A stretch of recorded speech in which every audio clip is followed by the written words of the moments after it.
நாடாளுமன்றத்தில் central exercise amendment bill ஒன்று கொண்டு வந்தாங்க ஒன்றிய அரசு. அந்த அமெண்ட்மெண்ட் பில் என்னென்னா, நம்ம ஜிஎஸ்டியோடைய அந்த வரி மாடல் வரும்பொழுது அதில் ஏற்படுற மாநிலங்களுக்கு ஏற்பட்ட இழப்புகளுக்கு நாங்கள் வந்து காம்பன்சேட் பண்ணுறோம் அப்படின்னு ஒரு ஒன்றிய அரசு ஒரு உத்தரவாதத்தை கொடுத்தாங்க. அந்த உத்தரவாதத்தின்படி அந்த காசை கொடுப்பதற்காக இந்த சிகரெட், குட்கா இது மேலே வந்து ஒரு செஸ் அப்படின்ற ஒரு டாக்ஸேஷன் சிஸ்டம் போட்டாங்க.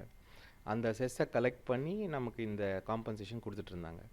இப்போது அந்த செஸ் வந்து 5 வருஷமாக போடுவோம். 5 வருஷத்தில் இந்த மாநிலங்களுக்கு ஏற்பட்ட இழப்புகளெல்லாம் அதை வச்சு சரி செய்வோம்ன்றது தான் அவங்களுடைய உத்தரவாதம். ஆனால் நடந்த கோவிட் விஷயங்கள்னால அவங்களால செஸ் கலெக்ட் பண்ண முடியல.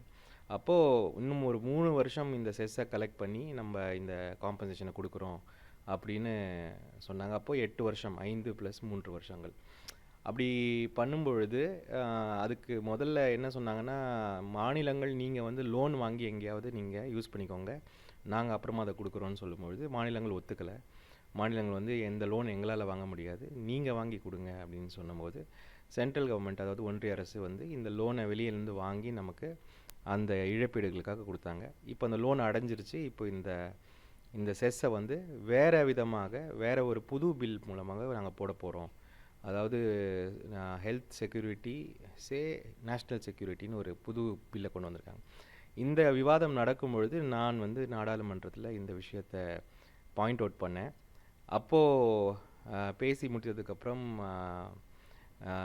நிதியமைச்சர் பேசும்பொழுது, இந்த லோன் வந்து எங்கள் லோன் கிடையாது, இது வந்து அப்படி வந்து நம்ம நாடாளுமன்ற உறுப்பினர் என்னுடைய பெயர் சொல்லி அதை வந்து தவறாக குறிப்பிட்டார்ன்ற ஒரு விஷயத்தை சொன்னாங்க. நான் அப்போ அவையில் இல்லை. இருந்தாலுமே கூட மாநிலங்களை தொடர்ந்து இந்த ஜிஎஸ்டி கவுன்சிலில் மாநிலங்களுக்கு கிடைக்க வேண்டிய சரியான ஒரு தொகையை சரியான நேரத்தில் கொடுப்பதில்லைன்ற விவாதத்தை, இதை வந்து நான் வந்து தவறாக சொன்னது வந்து சரியில்லை அப்படின்ற விஷயத்தை வந்து நான் வந்து நாடாளுமன்றத்தில் இன்றைக்கி பதிவு செய்வேன். இன்றைக்கி வந்து அந்த கம்பேனியன் பில் வருது, இந்த health security to national security. இந்த பில் இன்றைக்கு பேசும்பொழுது இந்த விஷயத்தை நான் வந்து நிதியமைச்சருக்கு சொல்லலான்ருக்கேன்.